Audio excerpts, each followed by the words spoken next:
My name is Calvin White, and I'm going to be a sophomore at Trinity Senior High School.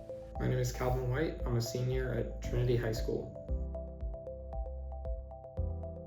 I've always liked math a lot, and I think I've decided now that finance is the field I want to go into for a career. And I think this is the perfect way to start getting experience, start learning the ropes, just get the basics down, and I think it's a really good opportunity for me.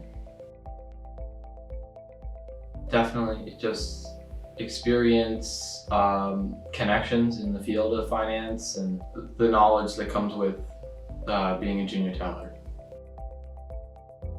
I'd say over my years at Chrome, I've learned to empathize with people, to not just understand what they need in a banking sense, but to make sure that they're leaving the bank feeling better than they did when they came in. I would say not just one moment, but every day that I come in and getting to meet new people, getting to connect with my peers and my colleagues and make connections throughout the banking industry has definitely progressed me in my career.